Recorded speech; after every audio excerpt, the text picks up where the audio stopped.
তো গাইস চলে আসলাম আমাদের কবুতর নিয়ে। এই হচ্ছে আমাদের মুখির বাচ্চা, মাশাআল্লাহ। দেখুন গাইস কত সুন্দর, মাশাআল্লাহ। আর আমাদের মুখির জোড়াটা আবার ডিম দিয়ে দিবে, তো এই জন্য আমরা এখানে দুটো হাঁড়ি দেবো। আর যদি দেখতেছি আমরা বাচ্চাকে কবুতর খাওয়াইতেছে ওর মা বাবা, তাহলে রেখে দেবো। আর যদি দেখি যে না কবুতর খাওয়াচ্ছে না, ওরা ডিম পাড়ার দিকে বেশি ফোকাস দিয়েছে, সো এটাকে আমরা নিয়ে যাব আমাদের বাসায়। তো ওখানে 4টা কবুতর হয়ে যাবে, মাশাআল্লাহ। সো এখন কবুতরগুলোকে ছেড়ে তারপর আপনাদের দেখাই। গাইস এই হচ্ছে আমাদের কবুতর, মাশাআল্লাহ মাশাআল্লাহ মাশাআল্লাহ। কি পরিমাণ খিচুনি আছে দেখুন। ঠোঁটে হালকা একটু মিসমার্ক আছে, এই কারণে বাচ্চার ঠোঁটে হালকা একটু মিসমার্ক আছে, ওটা আহামরি কোনো মিসমার্ক না। আর এর বাদে সব কিছু মাশাআল্লাহ সুন্দর আছে, একদম অ্যাক্টিভ পেয়ার, মাশাআল্লাহ মাশাআল্লাহ।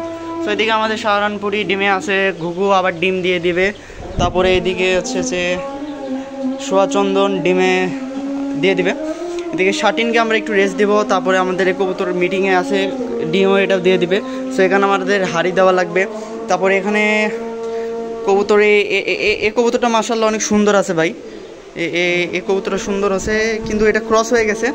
সো এর ডিম খুব সুন্দর তা দেয় ভাই, এ মাদিটা খুব সুন্দর তা দেয়। একবার যদি ডিমে বসে তো মানে ওটির কোনো চান্স নেই, খুব শুধু খাওয়া আর পানির জন্য ওঠে, এ বাদে সমস্যা হয় না। তারপরে এদিকে আছে আমাদের লাক্ষা আছে, এটাও ডিমে আছে। সবগুলো কবুতরকে হালকা একটু রেস্ট দেওয়া দরকার, আমাদের এই কবুতরকে ভিটামিন কোর্স করাবো লাহোরিকে। তারপরে এদিকে আছে যে আমাদের বাচ্চাটা খুব সুন্দর হয়েছে ভাই, একদম হেলদি একটা বাচ্চা। তো এর আরেকটা বাচ্চা ওটা আমার ঘরে আছে, ট্রিটমেন্ট অবস্থায় আছে। সো ওটা ট্রিটমেন্ট চলতেছে, ইনশাল্লাহ ঠিক হয়ে যাবে, দোয়া করবেন। তারপরে এদিকে আছে বন্টিনেট আমরা কিছু একটা করব শীঘ্রই। তারপরে এদিকে আছে আমাদের মাস্টার পেয়ার সোয়াচন্দন, মাশাআল্লাহ। তো এই হচ্ছে আজকের ভিডিও মোটামুটি। এটা কী পরিমাণ খিচুনি দেয় ভাই, মাশাআল্লাহ। তো বাচ্চাকে এখন দেখা যাক বাচ্চাকে এরা খাওয়ায় নাকি, যদি খাওয়ায় তাহলে তো ভালো, আর যদি না খাওয়ায় তাহলে সেটার ব্যবস্থা আছে। আর এটা কিন্তু ডিম দিয়ে দিবে ভাই, খুব শীঘ্রই ডিম দিয়ে দিবে। সো আমি কবুতরকে এখন পানি দেবো, তারপরে খাবার দেবো।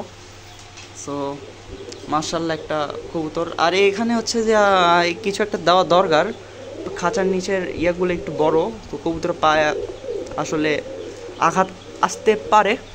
আর যদিও এটা লোহাতে জং ধরে গেছে, সো এটা রং করা উচিত ছিল, এটা রং করব ইনশাল্লাহ। খাঁচাটা অবশ্য আমার না, আমার মামার খাঁচা। সো দেখা যাক কী হয়। তো এই হচ্ছে কাহিনী। আর আমাদের এই মাদিটা একটু অসুস্থ, আর এই নটটার জন্য একটা খাঁচা দরকার ভাই, এই সাইজের একটা খাঁচা নিয়ে আমরা এই মাদিটাকে সুস্থ করে এই নরের সাথে জোড়া দিব ইনশাল্লাহ দেখা যাক কি হয়। তো এই হচ্ছে মোটামুটি। আমি খামারে আজকে আসলাম, সকালে আসি নাই, বিকেলেও আসি নাই। সো এখন আসলাম, বিকেলে আসলাম, দুপুরেও আসি নাই, সকাল দুপুর আসি নাই। সো এই হচ্ছে কাহিনী। তারপরে এদিকে হচ্ছে যে আমাদের গাপ্পি মাছগুলো দেখাই,